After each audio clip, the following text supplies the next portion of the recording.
Ang ating pong message ngayong umaga is called Come Home. Pakisabi nga po, Come Home. Yan. So mamaya po maintindihan natin bakit yan yung title ng ating pong sermon ngayong umaga. Okay? So please join me in reading. Pero request ko po ang basahin natin yung Tagalog version. Kagaya nga po ng sabi ko sa inyo kanina, marami sa inyo, alam ko familiar po kayo dito sa kwento na to. Okay, ito po ay kwento nung anak na naglayas. Ayan. Sa English, ito yung The Parable of the Prodigal Son. Yan. Sino po dito familiar dito sa story na to? Yan, familiar po tayo. So, by the way, bago natin basahin yung ating pong sermon text, yung ating passage ngayon, pag narinig nyo yung prodigal son, ano ang pumapasok sa isip ninyo? Prodigal son, sa Tagalog nito, alibugha. Ang lalim, no? Alibughang anak. Sa generation natin, ito yung mga nepo babies. Tama. Parang napaka-entitled nito, napaka-privilege. Okay, parang siyang anak ng flood control. Okay? So, alam niyo ba na sometimes we are still prodigals? So, basahin po natin sa Tagalog. Start po natin in verse 11. Okay? So, nagpatuloy si Jesus sa kanyang pagkukwento. May isang ama na may dalawang anak na lalaki. Sinabi ng bunso sa kanyang ama, "Ama, ibigay niyo na sa akin ang bahaging mamanahin ko." Alam niyo ba na napapanahon ngayon na pag-uusapan sa mga talk shows, na pag-uusapan yung tungkol sa mana. Okay? So, napaka-blessed kung meron ka talagang mamanahin. Wag lang utang, no? So, sabi nung anak dito, "Tay, bigay mo na yung mana ko."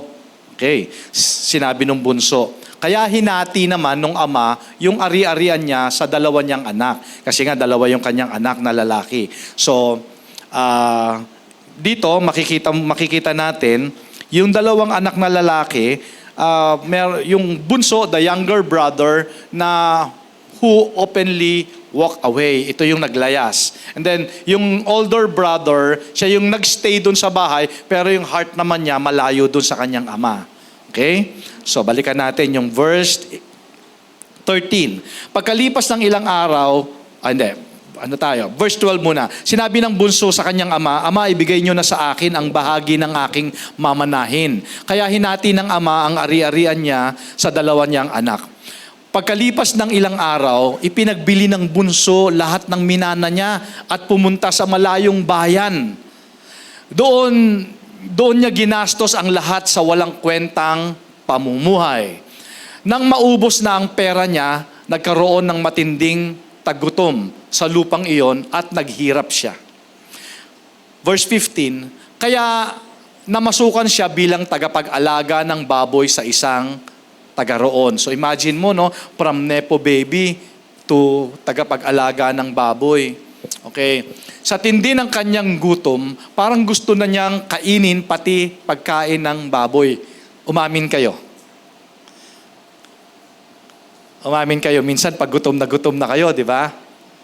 Gusto niyo nang agawin yung mga pagkain ng pets ninyo doon sa cabinet. Di ba? Pag nakikita mo, sabi ng tiyahin mo, nabantay ka sa bahay itong mga tuna na to, para to dito sa mga pusa. Yung mga beef dito sa rep, para to sa mga doggy. Pero pag nagugutom ka, gusto mo nang kainin, di ba? So dito naman, ibang usapan naman to. Sa tindi ng kanyang gutom, parang gusto na niyang kainin kahit pagkain ng mga baboy dahil walang nagbibigay sa kanya ng makakain.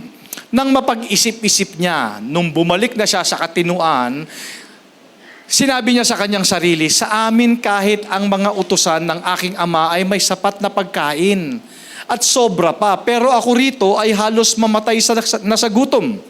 Babalik na lang ako sa amin. Sasabihin ko sa aking ama, 'Ama, nagkasala po ako sa Diyos at sa inyo. Hindi na ako karapat-dapat na tawaging anak niyo. Gawin niyo na lang akong isa sa mga utusan ninyo." Verse 20, kaya bumalik siya sa kanyang ama, malayo pa ay natanaw na siya ng kanyang ama at naawa ito sa kanya.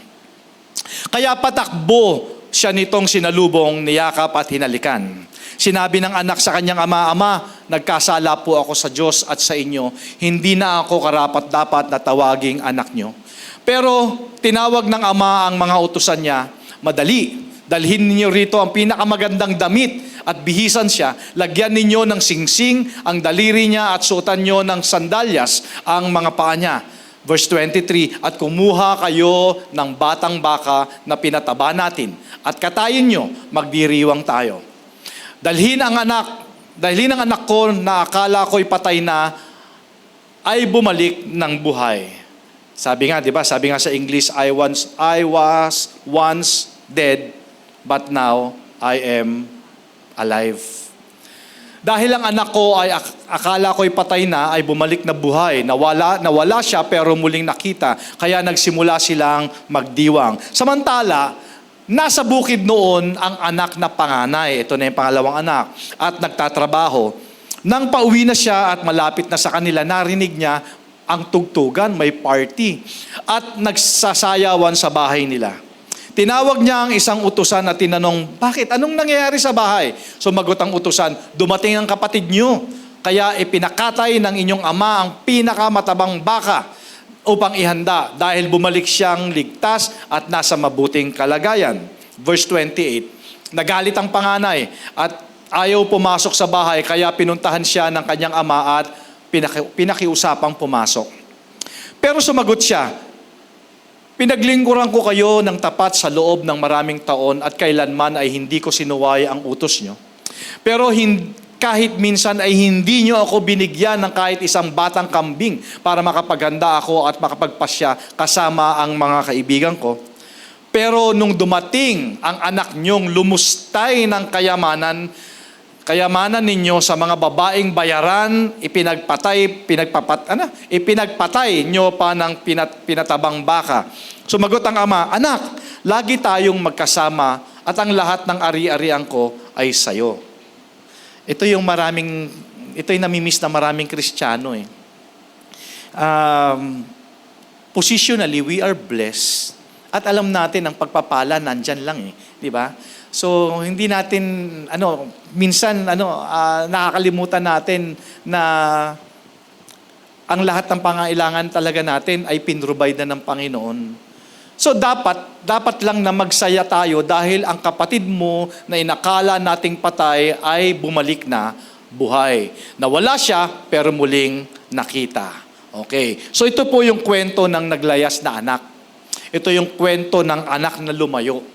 Ito yung alibughang anak, the prodigal son. Okay? So, ito yung feeling entitled, di ba? Feeling privileged. Sabi ko nga po sa inyo, sometimes, ikaw at ako, we're still prodigals. When Jesus told the story of the prodigal son, He wasn't simply telling the story of one rebellious young man. He was telling our story. Alam nyo ba na itong prodigal son is also our story? Ito ay story nating lahat. Kung magiging honest lang tayo, talagang ang bawat isa sa atin has been prodigal. In Book of Romans chapter 3 verse 23, it reminds us, sabi dito, for all have sinned and fall short of the glory of God. Sabi dito, lahat talaga ay nagkasala. Not some, not even the worst. Lahat talaga nagkasala sa Panginoon. So yung tragedy, church, listen to this yung tragedy of the prodigal son wasn't the pig pen. Di ba, naalala niyo yung story kung ano yung nangyari sa kanya? Nakuha niya yung mana niya, ibinenta niya, nilustay niya sa mga bayarang babae, good time dito, good time doon, di ba? Hanggang sa naubos yung pera niya. Nung wala na siyang pera, at the same time, dun sa lugar na yon nagkaroon pa ng famine. Nagkaroon pa ng taggutom. So wala na nga siyang pera, wala pang nagbibigay ng pagkain sa kanya. So napilitan siya magtrabaho sa babuyan. At dahil sa gutom niya, di ba? Gutom niya, parang gusto niya pang agawan ng pagkain, yung pinapakain niyang baboy. Alam niyo, kung titingnan at babalikan natin story na to, napaka-bless natin kasi kahit minsan, kahit nga hindi masarap yung ulam minsan, pero may nakakain pa rin tayo. Di ba? Meron pa nga tayong nakakapag 3 times a day, minsan meron pang midnight snack, may in-between meals, di ba? Meron pang merienda. Meron ba't sa atin dito yung umabot na ng ganun, yung halos wala ka na makain at gusto mo na agawan ng pagkain, yung pinapakain mo? Wala, no? So, yung tragedy ng prodigal son, hindi nagsimula doon sa pigpen. Alam niyo kung saan nagsimula yung kalbaryo nitong prodigal son? Nagsimula ito, it began the moment he believed life would be better without his father. Doon nagsimula yon. Alam niyo po ang kasalanan, hindi lang naman ito merely breaking God's rules. Kadalasan, nagsisimula ang kasalanan pag naniwala na tayo o pinaniwala na natin ang sarili natin na hindi natin kailangan ng Diyos. Minsan, hindi tayo aware pero nagagawa natin yun. Yung parang nagyayabang na tayo sa sarili natin na kaya ko to kahit wala si God. Kaya ko to kahit wala si Lord. Diba? So, yun ang greatest tragedy nung prodigal son. Hindi po nagsimula doon sa pigpen. Yun ay resulta na lang. Resulta na lang po yung pigpen na yun. Yung disaster ng life niya doon sa pigpen. Nagsimula po yun nung pinaniwala niya ang sarili niya, di ko kailangan tatay ko. Hindi ko kailangan ng Diyos. It's believing we can satisfy our souls apart from God. Ang linaw-linaw ng John chapter 15 verse 5, apart from me, you can do nothing. So the prodigal son simply acted out what every human heart has done since the Garden of Eden. Pag binasa mo ang Bible, in book of Genesis, maalala mo yung story ni Adam and Eve. Diba? When Adam left God's presence, doon nagkaloko-loko na. So even yung bayan ng Israel, they forgot God after receiving His blessings. And remember the denial of Peter when he denied Jesus. And if we're honest, lahat tayo nag-wonder. Kung magiging honest lang tayo talaga, kasi minsan ayaw nating isipin na tayo ay nagwa-wonder din. Maybe not geographically, but spiritually. Kung magiging honest lang tayo, di ba? We all wondered spiritually, maybe not geographically. Sometimes, we leave God's house with our feet, and sometimes we leave with our hearts. So, point number 1, mga kapatid, gusto kong makita nyo to. So the first step away from God is never big sin. Ito yung sinasabi ko sa inyo kanina. Minsan, yung paglayo sa Diyos, hindi ito nagsisimula minsan sa paggawa o malaking kasalanan na nagagawa natin. Ito yung kasalanan na pinaniwala natin yung sarili natin na hindi ko kailangan ng Diyos. I don't need the Father. In Luke 15 verse 12 says, Father, give me the share of property that is coming to me. Doon sa binasa natin, hiningi niya na yung mana niya eh. So, mapapansin natin dito, before the wild living, before the wasted money, before the pig pen, there was a heart. Church, listen to this. Bago pa yung disaster na nangyari sa buhay niya, nagsimula ang lahat doon sa heart that no longer wanted the Father. Kaya nga hiningi niya na yung mana niya, magpapakalayo-layo na lang siya, magpapakasaya-saya na lang siya. Hindi ko kailangan ng tatay ko. Hindi ko kailangan ng Diyos. So dito, mapapansin natin, he wanted the Father's gifts. He wanted the Father's blessings without the Father Himself. Ang gusto niya lang yung kayamanan. Ang gusto niya lang yung blessing. And church, that's exactly what we still do. Di ba? We ask God for healing. We ask God for provision. We pray for promotion. We ask for relationship. We ask for breakthrough. And we ask for miracle. But after receiving His gifts, we slowly forget the giver. Tama ba? And we still do. Yun ang problema. Kaya napapansin nyo sometimes na nawi-withhold ng Lord yung blessing. Sabi natin, I'm blessed. At ang pinakamadaling pwedeng gawin ng Diyos sa atin ay i-bless tayo. Yes. Yes. It is His pleasure in the prosperity of His people. Pero sometimes, bini-withhold niya muna yon kasi baka mawala tayo eh. After receiving His gifts, baka makalimutan natin ang Diyos na nagbigay ng ating blessings. Kaya anong sabi ni Moses sa bayan ng Israel in Deuteronomy chapter 6 verse 12? Beware lest you forget the Lord. Ito yung papunta na sila doon sa promised land. Sabi niya, okay warning ko sa inyo to. Okay, tandaan nyo, beware. Kasi baka mamaya pagka na-receive nyo na yung answered prayers, baka mamaya pag na-receive mo na yung hiningi mo, makalimutan nyo ang Diyos.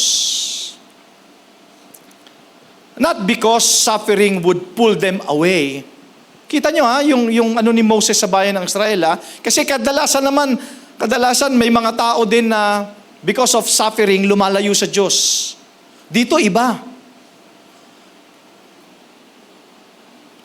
Blessing.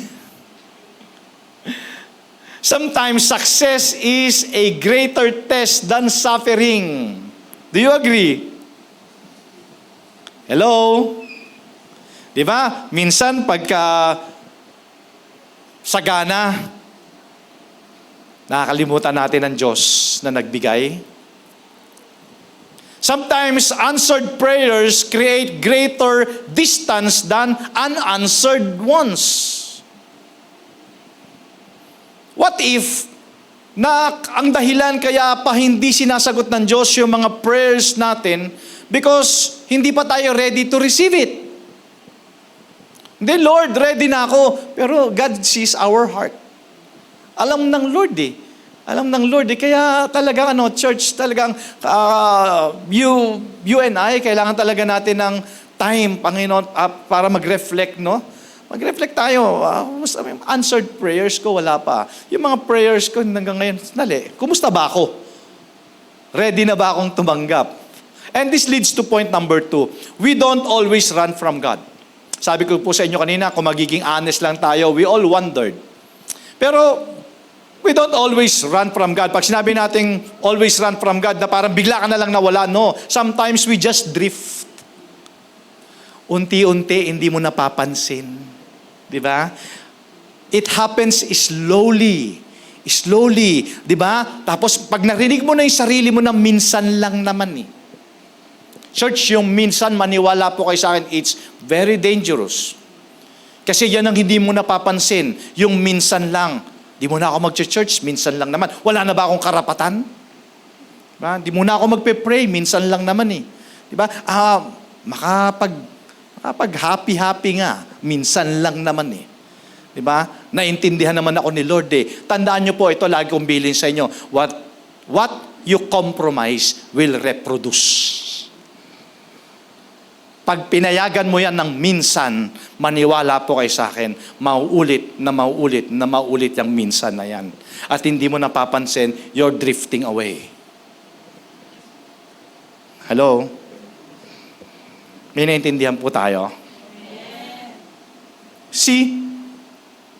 We just drift. Prayer becomes shorter. Di ba?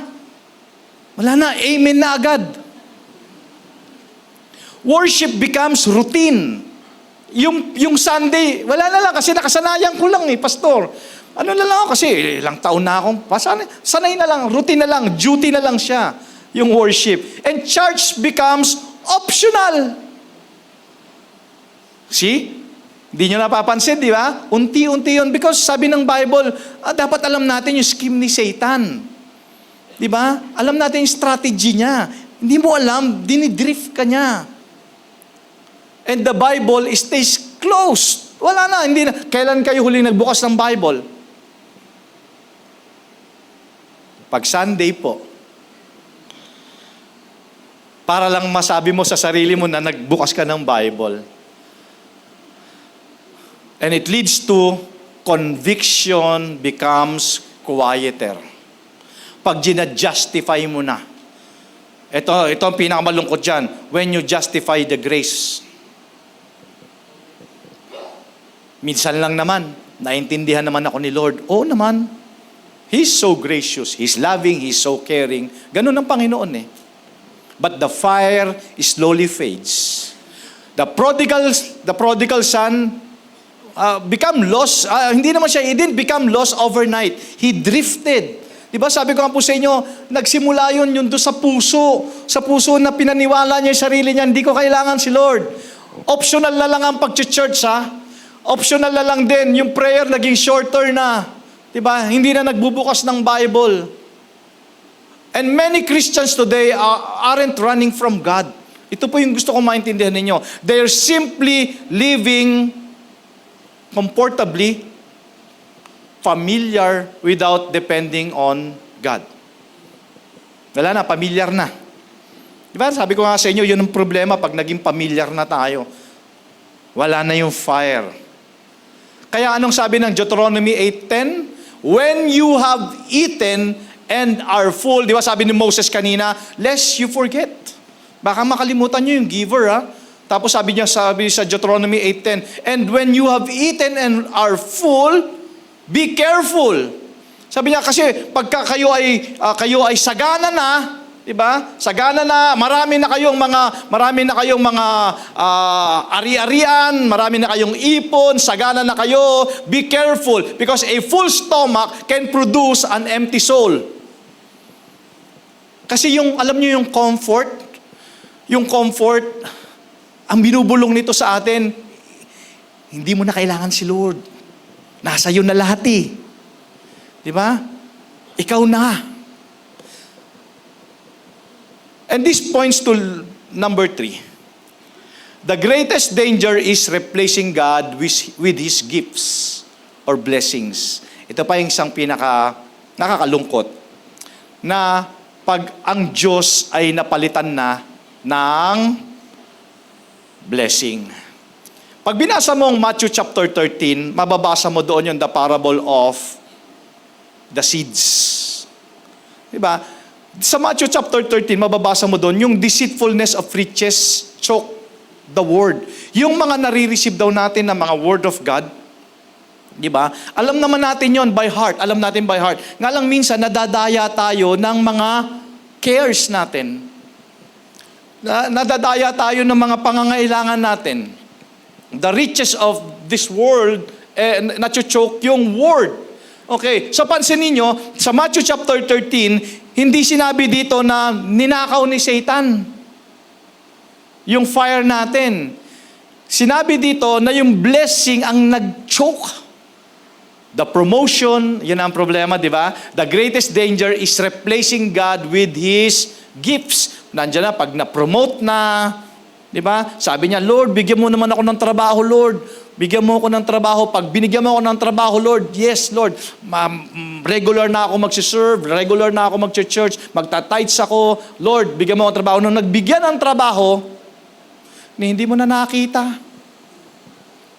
Di ba? Yun siya sabi na choke na ng riches. Na-replace na si Lord ng business. Na-replace na si Lord ng success. Every good things become idols when they replace God. Di ba? Akala natin ang idolatry lang is yung pagsamba ng mga Diyos-Diyosan. Meron tinatawag na modern idolatry. Yung meron tayong mas pinahahalagahan sa life natin kaysa kay Lord. Diba? Mas importante na sa atin yung business. Saka na ako mag-church. Meron akong ka-business meeting eh. Diba? Saka na ako mag-church kasi mas gusto ko yung hobby ko, magpi-pickleball ako eh.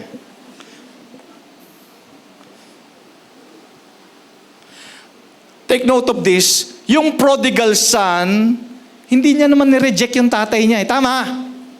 Mas pin-refer niya lang yung inheritance. And we often do the same. We love the blessing more than the blesser. Mas ine-enjoy natin yung miracle kaysa doon sa miracle worker. We celebrate the provision while forgetting the provider. Sino dito yung aamin? Pastor, pangalanan mo na ako. So this is why the greatest idol today isn't always money. Kasi yung pag sinabi nating idolatry, ito yung mas importante sa'yo kaysa kay God. So ano ngayon ang mas importante sa'yo kaysa kay Lord? Mas importante sa'yo yung hobby mo. Mas importante sa'yo yung ari-arian mo. Mas importante sa'yo yung business mo. Nakakalimutan mo na magbe-bless nung business mo, magbe-bless nung gagawin mo, kundi si Lord. Tapos siya ang iiwan mo. So, the greatest idol today isn't always money. What's the greatest idol today? It's self-sufficiency.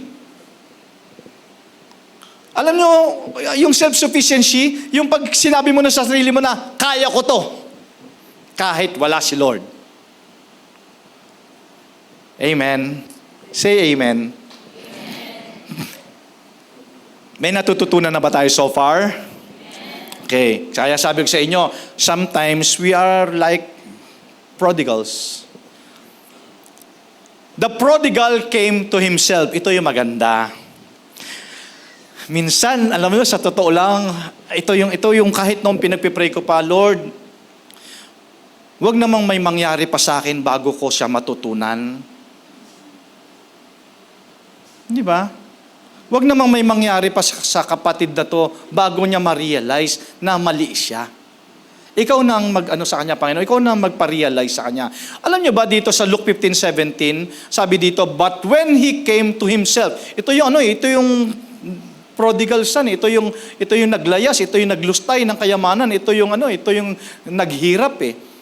Pero dumating yung time na na-realize niya. Yung minsan, mga kapatid, ito yung masakit eh. Yung kung kailan nakulong na, doon niya lang na-realize. Kung kailan may sakit na, doon niya lang na-realize. Kung kailan nagkaloko-loko na lahat, doon niya lang na-realize. Itong Luke 15:17 may be the most hopeful words in the entire chapter. But when he came to himself, he finally realized. Na-imagine nyo ba? Na-imagine nyo, nandun siya sa kulungan ng baboy, na na-realize niya, doon sa amin, sabi niya, doon sa amin, kahit nga mga kasambahay lang namin, masarap ang pagkain eh. Pero ako, nandirito ako. Halos walang makain. Gusto ko na kainin. Buti hindi niya kinain yung baboy, no? Iniyaw. Sa sobrang no? He finally realized that life apart from the Father wasn't freedom. Minsan, akala natin ganyan eh. Pagka lumalayo tayo, kasi di ba minsan, parang nami-miss ko yung dati kong life. Di ba? Meron mga ganyan, nami-miss ko yung dati kong mga tropa. Di ba? Parang nakakamiss. Minsan lang naman eh. Try ko nga ulit. Di ba? Try ko ulit. But he finally realized na yung palang paglayo niya sa tatay niya, akala niya freedom yun. Yung pala, it was slavery. Slavery pala yun. Akala natin pagka lumayo tayo sa Diyos, yun ang tunay na kalayaan. No. It was slavery. The enemy always advertises freedom. Di ba? Ang saya, di ba? Sabi niya, di ba? Unti lang naman, minsan lang naman eh. Di ka naman mapupunta sa impyerno sa isang boteng ganyan. Di ba? Yan, naririnig niyo yan, di ba? Sa sarili mo. Akala natin, freedom siya, but delivers bondage. Sin promotes life, but it produces death. The world, itong mundo na to, promises satisfaction, but it leaves us empty. Sa totoo lang. Diba? Ang dami ng kwento na ganito. Akala natin, mas magiging masaya tayo sa ganung buhay, pero ang totoo nun, it leaves us empty. Sino dito yung mag-agree na pag sinabi ko na ang buhay Kristiyano ay tunay na masaya? Better together, happy together. Amen? Tunay bang masaya ang buhay Kristiyano? O baka naman, hindi, parang mas masaya yung dati. Masaya. Di ba? Kaya nga, di ba? Ito, tinan nyo. Kaya ayaw, alam ko hindi eh. Hindi lahat ha. Kaya ayaw ng mga Christian girls sa mga Christian boys, kasi ang Christian boys daw, boring. Tama ba mga boys? Boring ba kayo? Ayaw din ng mga Christian boys sa Christian girls. Kasi boring. Mas okay yung mag-wonder. Pero he finally realized. The pig pen finally revealed what the place had tried to teach. Tinuruan siya talaga doon eh. Sino dito yung kung kailan, yun ang sinasabi ko eh, kailangan pang mangyari yun para tayo matuto. Pwedeng maiwasan. Mga kapatid, pwedeng maiwasan. Kailangan mo lang talaga mag-obey sa Panginoon. Pwede maiwasan yun. The pig pen finally revealed what the place had tried to teach. The Father had always been enough. Sometimes, inaalaw ng Lord yung emptiness so we will remember where the fullness is found. Yun. Kaya minsan nararanasan natin yung kakulangan para malaman natin na merong source. Amen? Sometimes yung tagutom becomes mercy. Kasi doon natin marirealize eh. Sometimes the pig pen becomes the place where grace begins. So this leads to point number 5. But the Father never stopped watching and waiting. Ito yung kagandahan ng gospel. This is the beauty of the gospel. Hindi talaga itong story ng prodigal son, it isn't ultimately about the rebellious son. Ipinakita lang dito yung katayuan ng rebelding anak. Okay? But this is the beauty of the gospel. It's about a pursuing father. Yung tatay na laging naghahantay. Yung tatay na laging handa, bukas ang kamay, naghihintay. So while the son was wasting everything, the father was watching. Na-imagine nyo ba na yung tatay nakaupo doon sa bintana? Konting ano nyo ba? Na-experience nyo yung pag may ninaantay kang delivery ng Lazada at Shopee? Konting kaluskus lang sa labas, uy, di ba? Tapos tatawag na ng pangalan mo. Tapos, sa amin, madalas ganun eh. Ang sagot ko lagi, bayad na yan! Pero open arms ako. Open arms ako doon. Bayad na yan, sige, babayaran ko yan. Nahaks. Pero, na-imagine nyo yung story nung naghihintay yung father, di ba? Habang yung anak niya nag-e-enjoy, naglulustay ng kayamanan, nandun siya nag-aantay. Church, habang tayo ay nahihibang, pinakita dito na hindi huminto ang father umasa sa pagbabalik ng anak. Tapikin mo yung sa katabi mo, sabihin mo, balik ka na.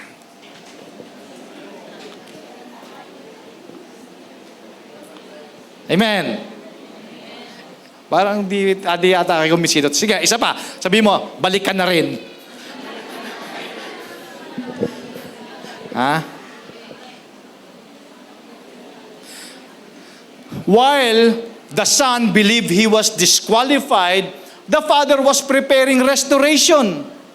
While the son rehearsed his apology, di ba sabi niya, pagka nagkita kami ng tatay ko, sasabihin ko, tay, hindi na ako karapat-dapat tawagin mong anak. Ibilang mo na lang ako isa sa mga manggagawa mo. Alam mo, dito, ang revelation sa akin dito, sa church, kung ikaw ay muling magbabalik, ang nakita ko dito yung anak, ready siya mag-serve. Tama? Sa pagbabalik niya, sabi niya, ibilang mo na lang ako bilang isa sa iyong mga lingkod. So, siguro kung meron sa atin na babalik, mas maganda pagbalik mo, mag-serve ka. Pero ikaw ay karapat-dapat. Amen? Habang nagre-rehearse ng apology yung anak, nagre-rehearse naman yung tatay ng embrace. Paano ko ba siya yayakapin? Di ba? Mahigpit ba? O ito, di ba? So, in Luke 15 verse 20 says, while he was still a long way off, kita nyo ha, malayo pa siya. Malayo pa siya. Ano ginawa nung tatay? Sinalubong na siya at niyakap. The father saw him, ran to him, embraced him, kissed him before the son could finish confessing. Hindi pa man nagkakapagsalita yung anak, di ba? Niyakap na siya nung tatay. And grace had already reached him. And that is the gospel. Ganon ang ginawa ni Jesus sa atin. Amen? We did not find God. God came, Jesus came looking for us. Iniwan niya nga yung langit eh. Ano ba yung kanta na yon? He left heaven for us. Pero maganda kantahin natin mamaya yon, no? He left heaven for us to bring prodigals home. So kung magiging honest lang tayo today, we are still prodigal sometimes. Kasi alam niyo ba na hindi naman lahat or every prodigal is living in obvious sin. Di ba sabi ko sa inyo kanina, hindi naman ito nagsisimula sa malaking kasalanan, kaya lumayo, nag-wander, hindi. Minsan, nakaupo lang sila sa church. They even worship or sing worship songs. Yung iba nga nagpipreach pa. And some even serve, yet their hearts have quietly drifted. Wala na pala. Wala nang alab ang puso sa Diyos.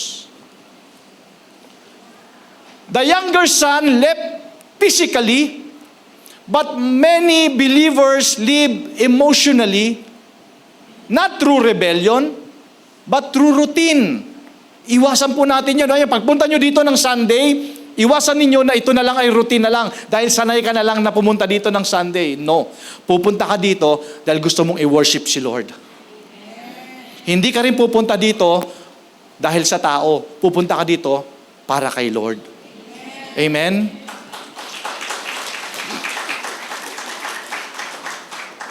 Hindi kayo pumunta dito dahil punta tayo doon kasi galing ng music ministry.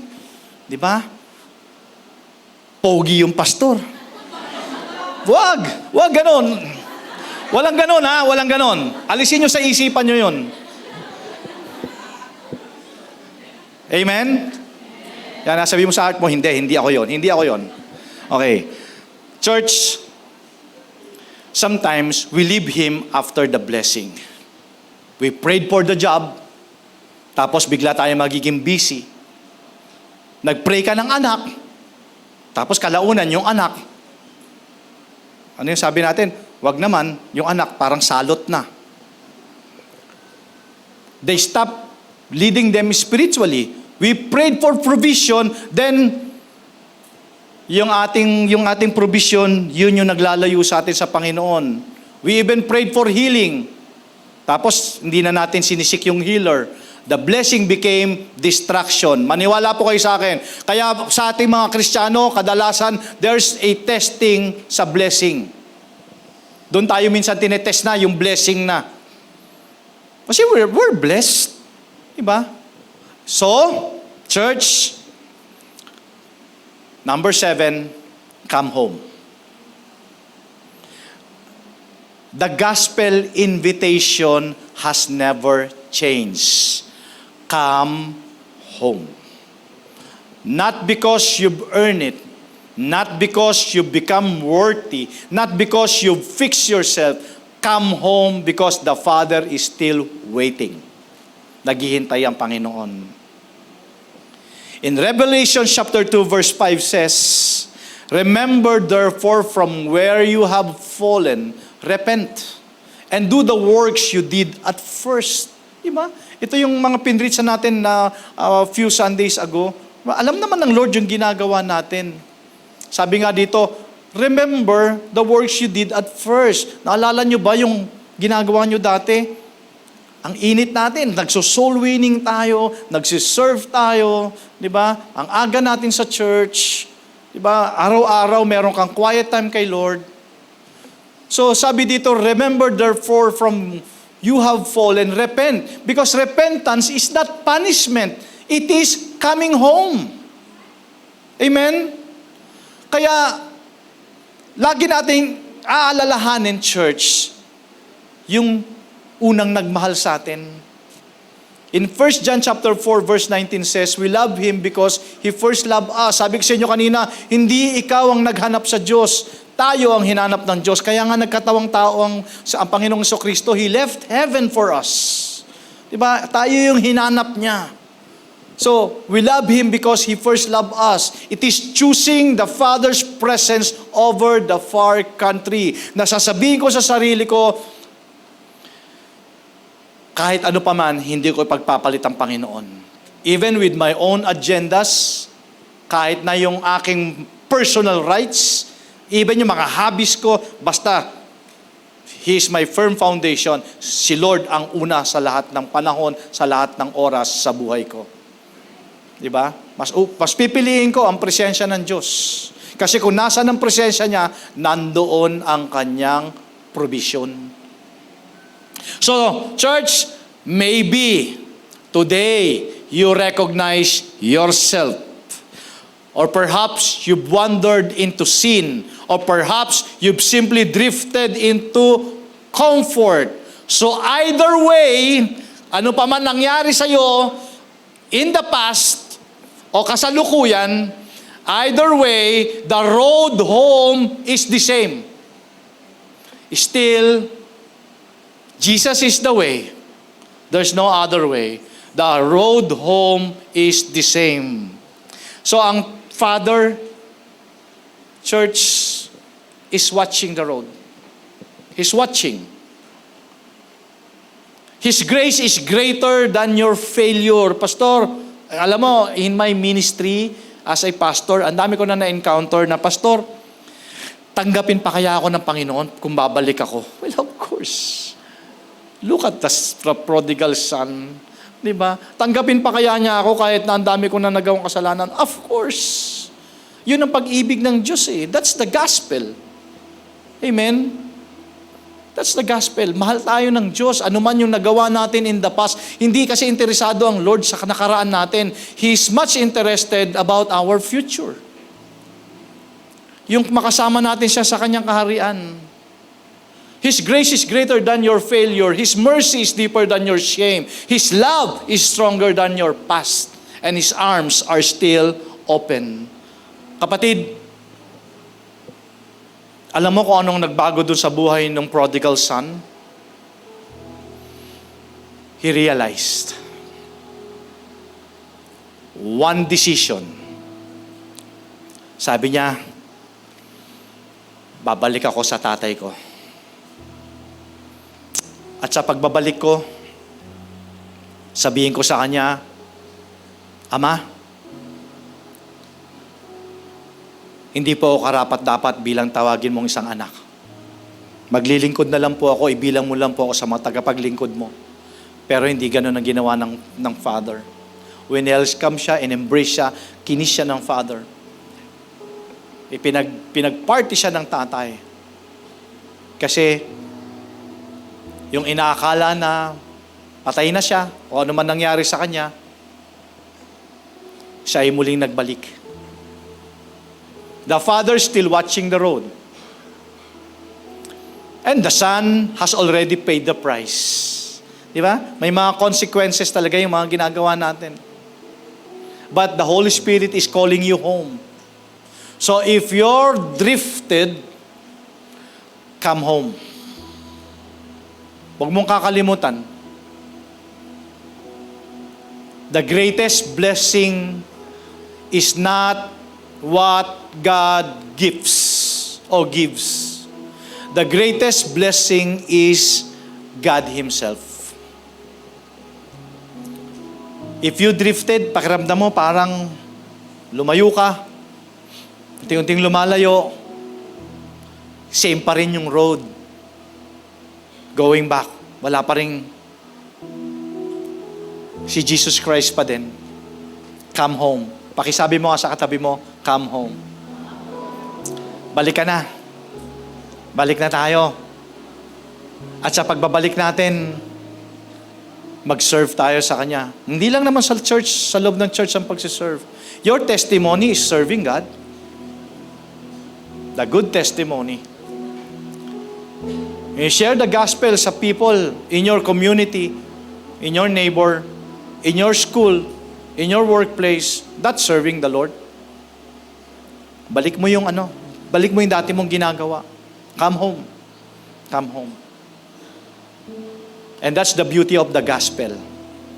Ano man ang nagawa mo in the past, gaano man kalaki yung kasalanang nagawa natin, and that's the beauty of the gospel.